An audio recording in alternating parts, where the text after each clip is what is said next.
intensity at point B due to a point charge capital Q kept at point A. तो point A पर एक charge रखा हुआ है Q.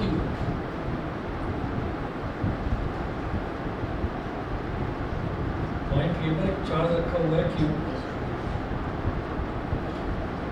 और electric field intensity at point B due to a point charge Q kept at A is 24 Newton पर coulomb. तो यहाँ पर B पॉइंट पर जो इलेक्ट्रिक फील्ड इंटेंसिटी है, यहाँ पर जो इलेक्ट्रिक फील्ड इंटेंसिटी है दैट इज 24 न्यूटन पर कूलम. तो ये 24 न्यूटन पर कूलम है. उसके बाद देखिएगा वो कह रहे हैं and the electric potential at point B due to the same charge is 12 joule per coulomb. इसी पॉइंट पर जो इलेक्ट्रिक पोटेंशियल है that is 12 joule per coulomb. ये हो गया. Calculate the distance AB and also the magnitude of charge capital Q. तो Q का magnitude भी निकालना है और ये डिस्टेंस AB भी निकालना है. तो हम ये कहेंगे as we know that E is equal to 1/4 pi epsilon naught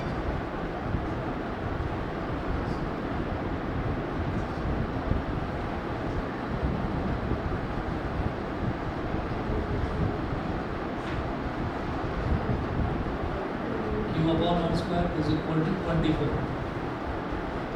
ठीक है. And V is equal to 1/4 pi epsilon naught Q upon R. ये कितना है? ये 12 है. अब क्या करिएगा, V is equal to 12 हो गया. तो इसी को यहाँ से लेकर चलेंगे 1/4 pi epsilon naught Q upon ये R है. तो नीचे भी R से मल्टीप्लाई कर दिया, ऊपर भी R से मल्टीप्लाई कर दिया और इज इक्वल टू 12. यानी इसी में नीचे भी R से मल्टीप्लाई कर दिया, ऊपर से R से मल्टीप्लाई कर दिया, इज इक्वल टू 12 ये है. ठीक है. तो ये 1/4 pi epsilon naught Q upon R square बन गया. Q upon R square into R is equal to 12. तो ये जो पूरा का पूरा आया है ना, ये तो इलेक्ट्रिक फील्ड है. ये हो गया 24 इज इक्वल टू 12. 12 1 सा 1 2 सा R is equal to 1/2 metre. 1/2 metre या 0.5 मीटर बोल दीजिए. ये तो दोनों के बीच में A और B के बीच का डिस्टेंस आ गया. फिर वो कह रहे थे कि also calculate the magnitude of charge. तो मैग्नीट्यूड ऑफ चार्ज कैसे निकलेगा, मतलब Q की वैल्यू निकालनी है. तो Q कैसे निकल जाएगा, since V is equal to 12, वो इलेक्ट्रिक पोटेंशियल है वो 12 है. V is equal to 12. तो V की वैल्यू क्या होती है, 1/4 pi epsilon naught Q upon R equal to 1/4 pi epsilon naught हो गया 9 × 10⁹ Q अपॉन R. R कितना है, 1/2 metre. 1/2 metre is equal to 12. अब डिनोमिनेटर का डिनोमिनेटर न्यूमरेटर से मल्टीप्लाई हो जाता है. तो इसको 2 कर रहे हैं 2 × 9 × 10⁹ Q इज इक्वल टू 12. हो गया. 2 × 6 = 12, 3 × 3 = 9, 3 × 2 = 6. Q कितना हो जाएगा, 2/3 × 10⁹ कूलम. अब 2/3 क्या हो जाएगा, 0.33.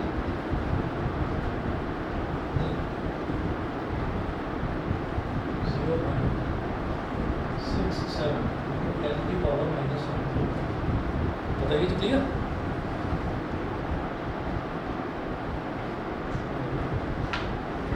उसके बाद क्वेश्चन नंबर 5 देखिएगा.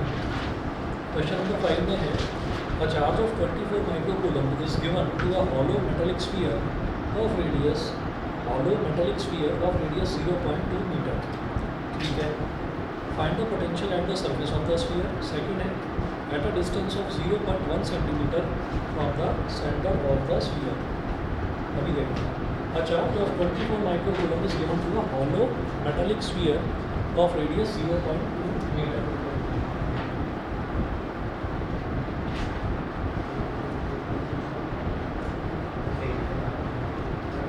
ठीक है, स्फीयर है और हॉलो है। हॉलो का मतलब अंदर से खोखला है, खाली है, ठीक है। अच्छा,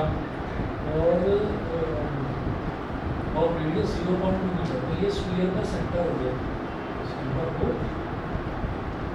और इसका जो रेडियस है उसको कैपिटल आप बोल दीजिए, तो लिखा है 0.2 मीटर, 0.2 मीटर, और चार्ज दे रखा है 24 micro coulomb is given to a hollow metallic sphere. तो हम ये जानते हैं कि जब हॉलो मेटालिक स्फीयर है उसको चार्ज दे रखा है 24 माइक्रो कूलम का, तो वो जो चार्ज है ना वो यूनिफॉर्मली डिस्ट्रीब्यूटेड रहेगा इसके सरफेस पर, ठीक है। ऐसा होता है क्योंकि अंदर से तो खोखला है, अंदर भरा हुआ नहीं है चार्ज, ठीक। तो मान लीजिए ऐसे पॉजिटिव पॉजिटिव पॉजिटिव चार्ज ऐसे डिस्ट्रीब्यूटेड है,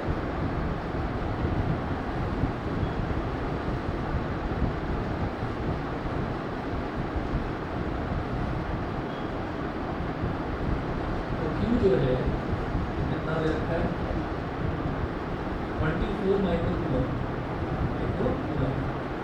माइक्रो मतलब 10 की पावर -6, 24 into 10 की पावर -6 कूलम, ये हो गया। अच्छा, find the potential at the surface of the sphere. तो मेरे को सरफेस ऑफ द स्फीयर, तो हमने लास्ट क्लास में डेरिवेशन करा था कि पोटेंशियल जो है वो एट द सरफेस कितना होता है 1/4 Q अपॉन ये कैपिटल R। और जो चार्ज है ना, जो भी कोई भी बॉडी है, अगर उस बॉडी पर पूरे पर चार्ज कंसंट्रेटेड है, सॉरी पूरे पर डिस्ट्रीब्यूटेड है, तो it is assumed that the charge is concentrated at its centre of mass. तो स्फीयर का सेंटर ऑफ मास उसका सेंटर होगा, तो पूरा का पूरा चार्ज ये अज्यूम करा जाता है कि वो सारा का सारा स्फीयर के सेंटर पर इकट्ठा हो रखा है, ठीक है। तो हम ये कहेंगे potential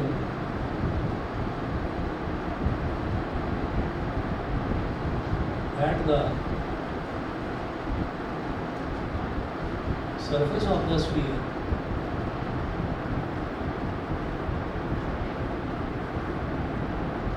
V is equal to 1/4πε0 Q upon capital R।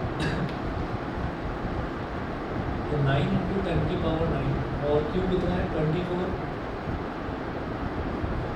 into 10 की पावर -6, और डिस्टेंस कितना है 0.2, पॉइंट गया तो 10 आ गया, 2 12 सा 24, 12 9 सा 108 into 10 की पावर 9, 10 की पावर 10 -6, 108 into 10 की पावर 4। अब इस नंबर को जब पावर की टर्म्स में है थोड़ा और अगर छोटा करना चाहें तो दो प्लेसेस, 2 डिजिट छोटा कर दो, 1.08, तो इसको 2 पावर बढ़ा दो इंटू 10 की पावर 6 वोल्ट्स, तो ये वोल्टेज आ गई, यानी कि ये पोटेंशियल आ गया 1.08 इंटू 10 की पावर 6 वोल्ट। फिर वो कह रहे हैं find the potential at a distance of 0.1 centimetre from the centre of the sphere. तो स्फीयर के सेंटर से 0.1 सेंटीमीटर, तो 0.1 सेंटीमीटर यहाँ पे ही होगा, बस इतना सा small R is equal to 0.1 centimetre. और हमने ये डेरिवेशन में देखा था कि अगर इलेक्ट्रिक पोटेंशियल अंदर निकालते हैं ना, तो वो कितना आता है, जितना सरफेस पर है उतने के ही बराबर आता है। याद है लास्ट क्लास में हमने देखा था कि अगर बाहर लेते हैं तो स्मॉल आर की वैल्यू बड़ी है, यानी कि डिस्टेंस बड़ा है, डिस्टेंस धीरे धीरे धीरे धीरे जैसे जैसे कम होता जाता है पोटेंशियल बढ़ता जाता है, तो पोटेंशियल सरफेस पर आकर मैक्सिमम होता है, और सरफेस के अंदर आते ही पोटेंशियल, क्योंकि इलेक्ट्रिक फील्ड जीरो हो जाता है, इलेक्ट्रिक फील्ड जीरो होता है, E इज इक्वल टू 0, तो मैंने लास्ट क्लास में बताया था ये E की वैल्यू होती है -dV/dr, ये 0 हो गया, तो इसका मतलब E is equal to constant. क्यों? क्योंकि हम पोटेंशियल को डिफरेंशिएट कर रहे हैं और रिजल्ट 0 आ रहा है, तो किसका डिफरेंशियल 0 के बराबर होता है, एक कांस्टेंट का डिफरेंशियल 0 के बराबर होता है। समझ गए जी, क्लियर था? तो अब आप ये देखिएगा, हम ये कहेंगे सेकंड पार्ट में कि 0.1 centimetre lies inside the sphere,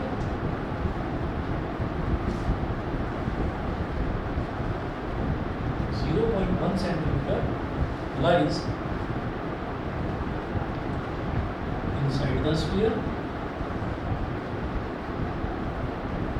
and inside spherical shell लिखे ज़्यादा बेटर ये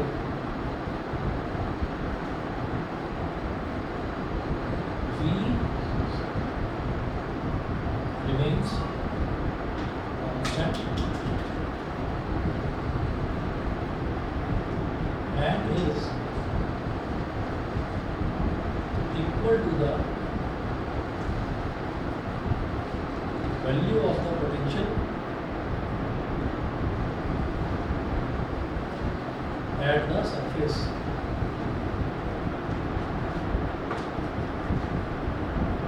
तो V inside तो है 0.1 सेंटीमीटर, ये आपका V सरफेस के इक्वल हो जाएगा, दोनों इक्वल ही रहते हैं। ये भी 1.08 इंटू 10⁶ वोल्ट्स के ही इक्वल आ गया। बताइए जी, क्लियर? ऑनलाइन वाले तीनों बच्चे बताएं क्लियर है? Yes sir. सर ठीक है जी, ठीक है। अगला देखिएगा क्वेश्चन नंबर 6।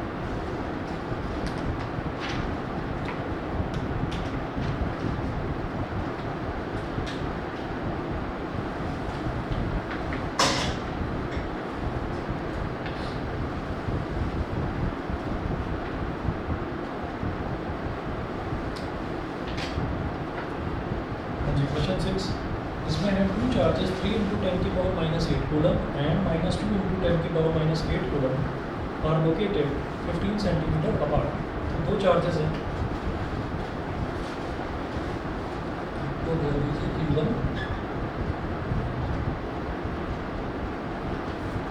एक को Q2,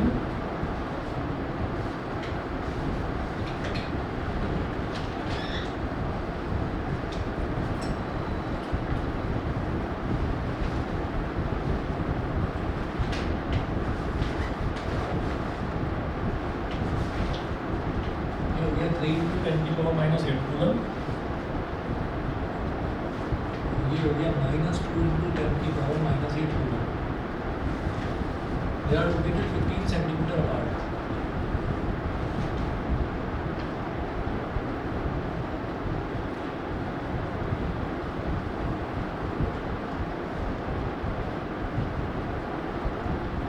At what point on the line joining the two charges is the electric potential 0? और ये दे रखा है take the potential at infinity to be 0। वो अगर नहीं भी बोलेंगे तो पोटेंशियल एट इंफिनिटी उसको हम 0 ही मानकर चलते हैं, ठीक है? अच्छा, अब दो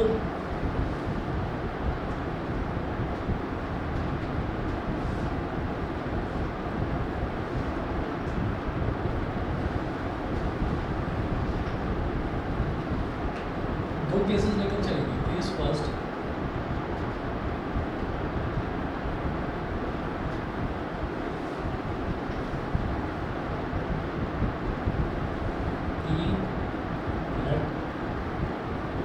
इसको ए बोल दो, इसको बी बोल दो। Let C be a point between A and B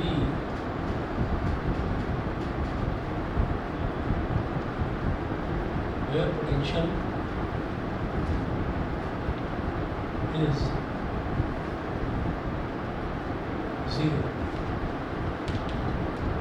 Where potential is 0. Between A and B where potential is 0.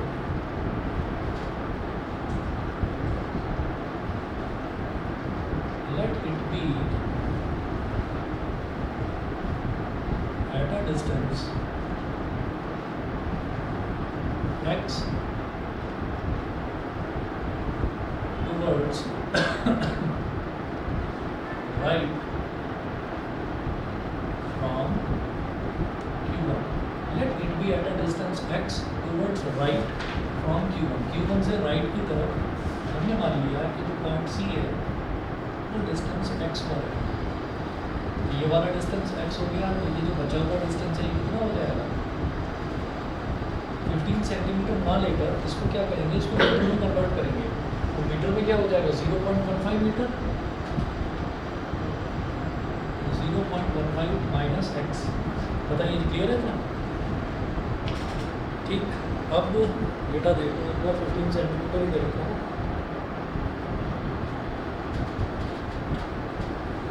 ठीक है जी। अब हम ये कहेंगे फॉर द पोटेंशियल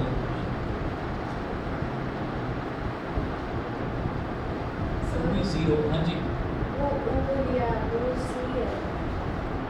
अरे ये ना कुछ उनकी जैसा बन गया है सी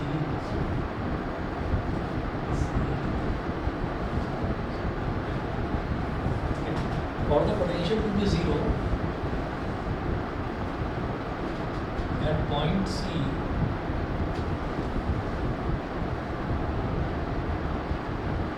VQ1 is equal to VQ2। Q1 की वजह से जो पोटेंशियल है वही पोटेंशियल Q2 की वजह से होना चाहिए यहाँ पर, ठीक है। अगर दोनों की वजह से पोटेंशियल सेम हो गया तो हम ये कहेंगे कि यहाँ पर हमारा जो नेट पोटेंशियल है वो ज़ीरो हो जाएगा। अब VQ1 is equal to VQ2, ये क्या है? वैसे तो हम ये जानते हैं कि जो इलेक्ट्रिक पोटेंशियल है वो एक स्केलर क्वांटिटी होगी, ठीक है। इलेक्ट्रिक पोटेंशियल निकाला कैसे जाता है? इलेक्ट्रिक पोटेंशियल ऐसे निकाला जाता है कि जैसे मान लीजिए हमने पॉइंट सी यहाँ पर ले लिया, इधर हमने पॉइंट सी ले लिया और यहाँ पर ये एज्यूम करा जाता है कि पॉजिटिव टेस्ट चार्ज Q0 रखा हुआ है, ठीक है।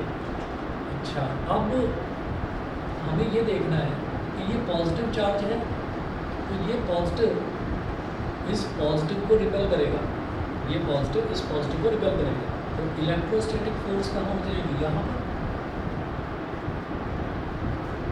समझ गए? इलेक्ट्रोस्टैटिक फोर्स इस तरफ हो गई। अच्छा, जब इस तरफ हो गई तो हम ये कहेंगे कि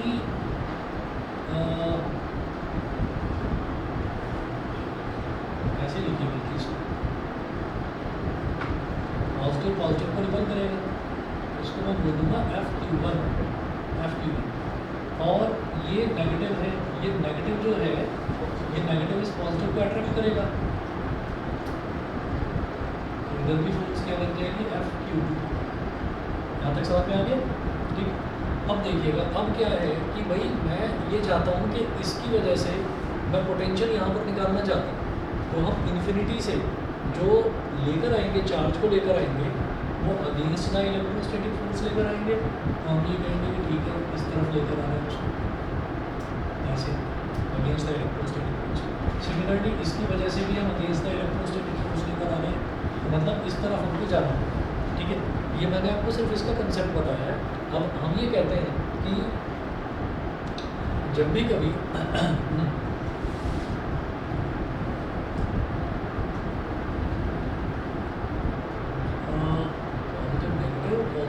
ठीक है, तो जब भी कभी हम ये कहेंगे कि यहाँ पर हमको पोटेंशियल ज़ीरो बनाना है, तो हम ये कहेंगे कि ये इसकी वजह से यहाँ पर जितना पोटेंशियल आ रहा है इसकी वजह से भी उतना पोटेंशियल आ जाए, तो दोनों एक दूसरे को कैंसिल आउट कर देंगे, क्योंकि नेट पोटेंशियल क्या होता है? नेट पोटेंशियल दोनों का सम होता है, नेट पोटेंशियल दोनों का सम होता है। तो जितना ये पोटेंशियल लगा रहा है उतना ही ये पोटेंशियल लगा दे, तो हम ये कहेंगे कि दोनों जो है एक दूसरे को कैंसिल आउट कर देंगे। अच्छा, और कैंसिल आउट करेंगे क्यों? क्योंकि एक नेगेटिव है और एक पॉजिटिव है। हम इसको ऐसा करेंगे, हाँ, पोटेंशियल ये ना एक्चुअली आएगा तो यही, लेकिन अभी बताता हूँ कि ऐसा आया क्यों। बस 2 मिनट रुक जाना, ये अभी समझ जाओ। हम यहाँ पर ये लिख रहे हैं net potential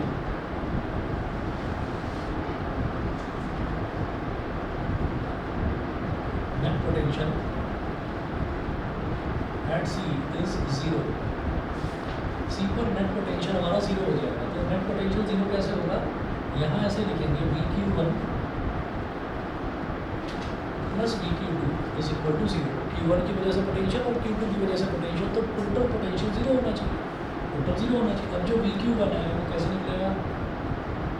1/4 by epsilon naught into q1 upon x plus vq2 क्या होगा 1 upon 4 by epsilon naught into q2 upon 0.15 minus x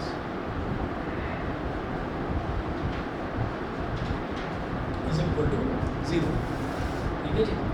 अब क्या है कि ये हो गया 1 upon 4 pi epsilon not q1 कितना है 3 इंटू 10 की power minus 8 upon x plus 1 upon 4 pi epsilon naught q2 कितना है माइनस 2 इंटू 10 की power minus 8 upon 0.15 minus x is equal to 0। तो ये पॉजिटिव मल्टीप्लाइड बाई नेगेटिव, ये पॉजिटिव नेगेटिव क्या हो जाएगा नेगेटिव हो जाएगा 1 upon 4 pi epsilon naught 3 into 10 की power minus 8 upon x minus 1 upon 4 pi epsilon naught 2 into 10 की power minus 8 upon 0.15 minus x is equal to 0। तो मैं vq1 is equal to vq2 इस वजह से कह रहा था कि ये नेगेटिव है, ये उधर जाकर पॉजिटिव हो जाएगा।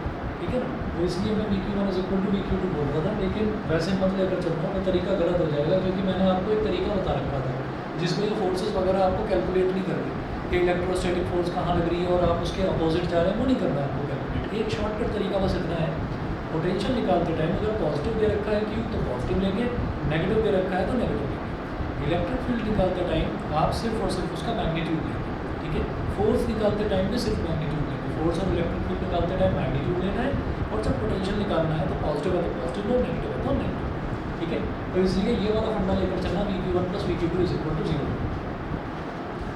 1 upon 4 by epsilon naught 3 into 10 की पावर माइनस 8 अपॉन x, और ये माइनस वाला उधर जाकर प्लस हो जाएगा 1 upon 4 pi epsilon naught 2 into 10 की power minus 8 upon 0.15 minus x। 1 upon 4 pi epsilon not से 1 upon 4 pi epsilon not cut गया, 10 की पावर माइनस 8 से 10 की पावर माइनस 8 कट गया। अब आपको क्रॉस मल्टीप्लिकेशन करना है तो ये उधर चला जाएगा, ये इधर 3 into 0.15 minus x is equal to 2x। तो 3 इंटू 0.15 कितना हो जाएगा 0.45 minus 3x is equal to 2x।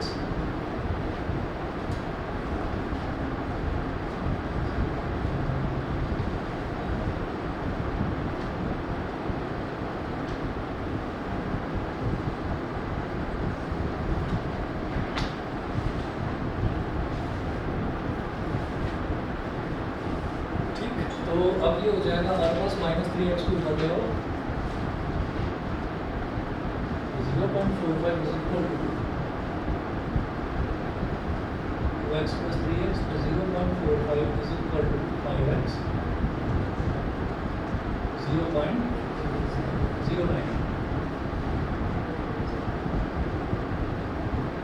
0.9 तो नहीं होगा किसी को 0.09 है, तो x is equal to 9 centimetre.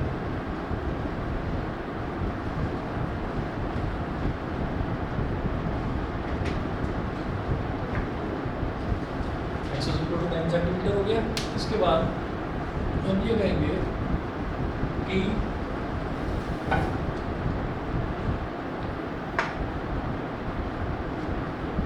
ये सेकंड देखेंगे, let's C be a point.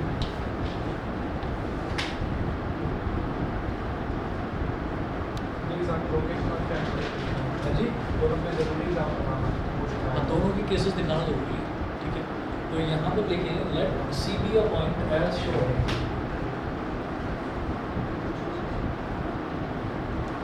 Let C be a point as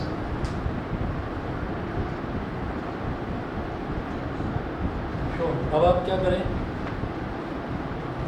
वो बोल रहे हैं कि on the line joining A B, on the line joining the two charges, जहाँ पर इलेक्ट्रिक पोटेंशियल जीरो होगा, आपको बताना है कि कितने डिस्टेंस पर इलेक्ट्रिक पोटेंशियल जीरो होगा। तो हम क्या करेंगे, हम इस तरफ ले लेते हैं इसको या इस तरफ ले लेते हैं, तो आपकी मर्जी है किसी भी एक तरफ ले लीजिए। तो हमने ऑन द लाइन ज्वाइनिंग ले लिया, let C be a point as shown. मैंने क्या करा कि ये Q1 है, ये पॉइंट ए है, ये पॉइंट बी है, ये Q2 है, और मैंने ए से इस तरफ इसको ले लिया सी पॉइंट को इस बार, ठीक है। तो कितना डिस्टेंस पर, ए से हमने x डिस्टेंस पर ले लिया, x मीटर। तो बी से सी का कितना डिस्टेंस हो जाएगा फिर x प्लस 0.15 मीटर। बताइए ये समझ में आ गया, ठीक है। Q1 की जो वैल्यू पहले थी वही रहेगी, तो हमने इस बार इसको लेफ्ट हैंड साइड पर लेकर देखी। तो अब क्या करेंगे कि हियर ऑल्सो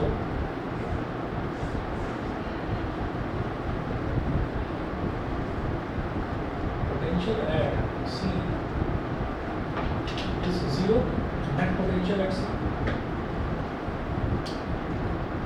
is 0।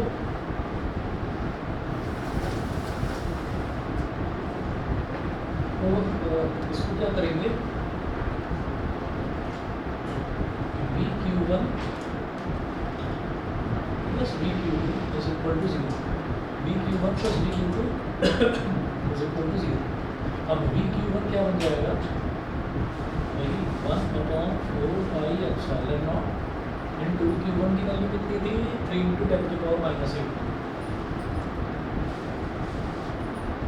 और किस पॉइंट पर Q1 की वजह से किस पॉइंट पर पोटेंशियल निकालना चाह रहे हो, वो कितनी दूरी पर है, x मीटर, x आ गया, प्लस 1/4 पाई एप्सिलॉन नॉट और अपॉन 4 पाई एप्सिलॉन नॉट, और Q2 की वैल्यू है -2 × 10⁻⁸, -2 × 10⁻⁸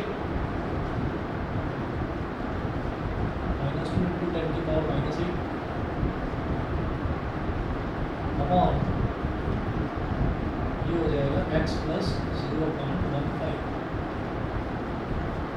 इज इक्वल टू 0, ठीक है। तो अब एक चीज़ सोच कर देखिएगा, एक बार तो मन में ना ये आता है कि ये जो है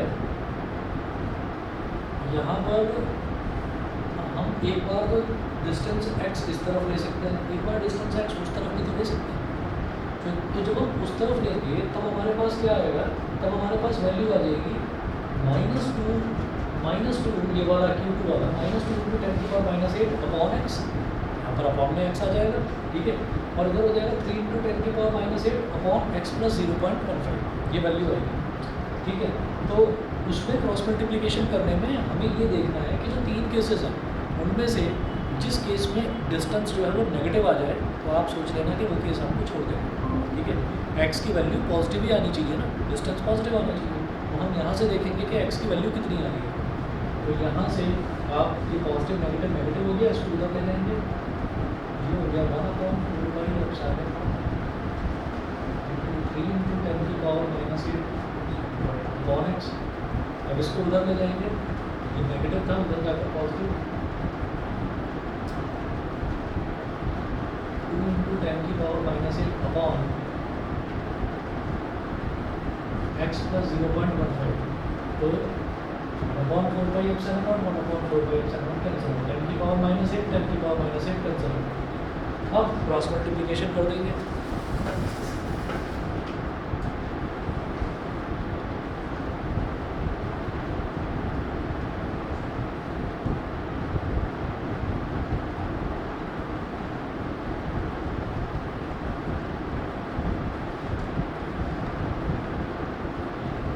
cross multiplication 3 × x plus 0.15, 3 ×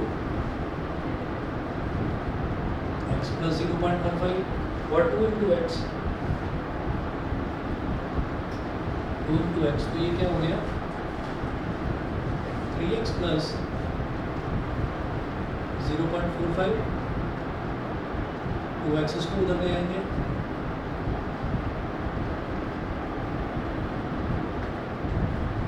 x is equal to कितना हो गया -0.45, ये गलत हो गया, ये गलत हो गया।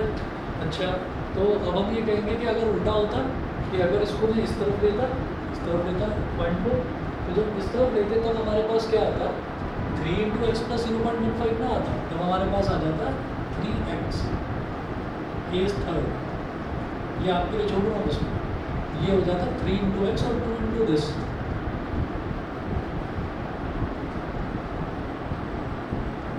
तो 3x इज इक्वल टू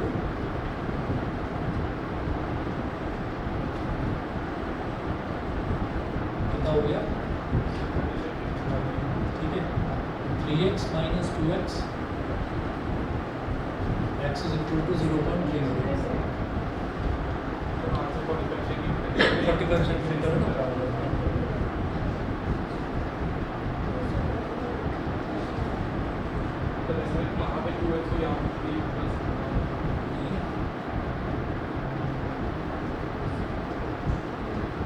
ये तो आएगा 3 के नीचे ये आ जाएगा x प्लस 0.15, और ये positive away from the positive charge, away from the positive charge,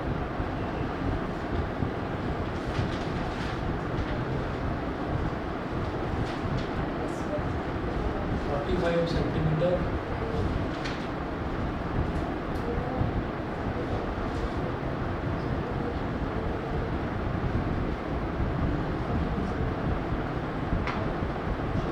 x negative आ रहा है तो उसको उस तरफ लेंगे।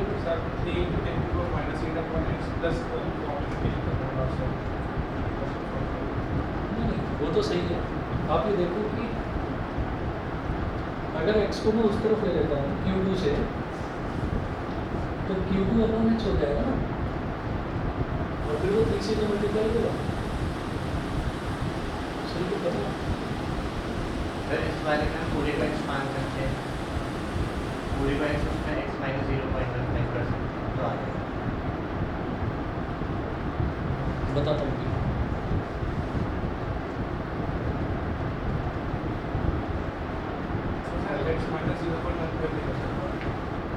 अरे रुक जाओ, तुक्का तो बोल रहा हूँ।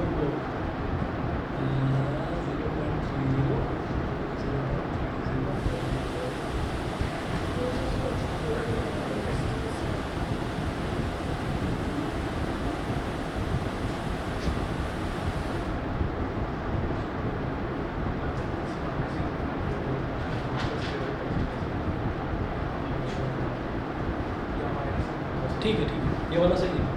आप ये देखिएगा कि जैसे 0.30 आया ना, तो 0.30 मीटर आया ना, तो इसका मतलब ये क्या हो गया, 30 सेंटीमीटर, 30 सेंटीमीटर। अब वो जो x है वो हमने कहाँ से लिया है, वो हमने फिर b से लिया है ना भाई। थर्ड केस में हम x को b से लेंगे, तो हमने जो आंसर दे रखा है वो आंसर कहाँ से ले रखा है, पॉजिटिव चार्ज से दे रखा है आंसर। तो वो पॉजिटिव चार्ज से कितना हो जाएगा, आप ये कहेंगे अगर b से हमने 30 सेंटीमीटर है तो a से कितना हो जाएगा, 30 + 15 यानी कि 45 सेंटीमीटर आंसर दे रखा है ना, away from the positive charge. ठीक, तो ये वाला जो पहला वाला था, पहला वाला 9 सेंटीमीटर था, तो 9 सेंटीमीटर भी कहाँ से था, वो इससे पॉजिटिव चार्ज से दूर की तरफ 9 सेंटीमीटर, और दूसरा वाला जो है ये 30 सेंटीमीटर आ रहा है, तो ये भी 30 + 15, नहीं समझे। देखिए ऐसा है कि ए यहाँ पर लिया, बी यहाँ पर लिया, ये Q1 है, ये Q2 है, और जो सी पॉइंट है उसको मैंने इससे x सेंटीमीटर लिया है, x मीटर लिया सर। ठीक है, तो आंसर में या तो ये लिख दीजिए कि 30 centimetres away from the negative charge, तो ये लिख दीजिए on to the right of the negative charge, और या फिर लिख दीजिए 30 प्लस बीच का डिस्टेंस तो 15 था ना, तो 30 + 15 45 centimetre away from the positive charge. Answer ये लिखा हुआ है 45 centimetre away from the positive charge. सही है जी, समझ गए पक्का? नहीं दोबारा बताता हूँ मैं भाई। आप ये देखो कि जैसे ये वाला है, पहले मैंने इस केस में सी को कहाँ पर लिया, लेफ्ट साइड में ले लिया, x मीटर यहाँ पर ले लिया। तो जब x मैं यहाँ पर ले रहा हूँ तो b से इसका डिस्टेंस कितना हो गया, x + 0.15, तो यहाँ पर हमारा जो डिस्टेंस है वो नेगेटिव में आ रहा है 0.45। ठीक है, या तो इसी को पलट कर आप लिख दो कि नेगेटिव में डिस्टेंस आ रहा है, इसका मतलब इस तरफ नहीं है, वो उस तरफ है, a से 45 सेंटीमीटर उस तरफ है। या फिर आपने थर्ड केस ले लिया, थर्ड केस में आपने ये कहा कि b से डिस्टेंस इसका x मीटर है, तो b से अगर डिस्टेंस x मीटर हो गया तो फिर नेट पोटेंशियल कैसे निकलेगा, नेट पोटेंशियल ये वाला जो है, ये वाला कितना, ये तो 0.15 मीटर है ना, तो VQ1 + VQ2 is equal to 0 v q1 इसकी वजह से, तो 3 इंटू 10 की पावर -8 अपॉन यहाँ से यहाँ तक का डिस्टेंस x प्लस 0.15 और 1/4π/0 plus v q2 1/4π/0 minus 2 into 10 की पावर -8 और यहाँ से कितना है xx is equal to 0, net potential 0, negative वाला उधर जाकर पॉजिटिव हो जाएगा, तो 1/4π/0 3 इंटू 10 की power -8 upon x plus 0.15 is equal to 1/4π/0 2 into 10 की पावर -8 upon x 1/4π/0 1/4π/0 cancel, 10 की पावर -8 10 की power -8 cancel, 3 into x is 3x and this into 2 into x plus 0.15, so 3x is equal to 2x plus 0.30, x is equal to 0.30 metre आ गया, यानी कि 30 centimetre आ गया।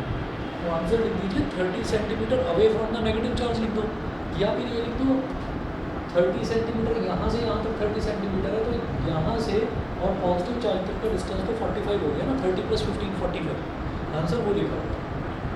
बताइए जी, clear है? Online बताएं, ठीक है, इतना कर लीजिए, बाकी कल देखते हैं जी।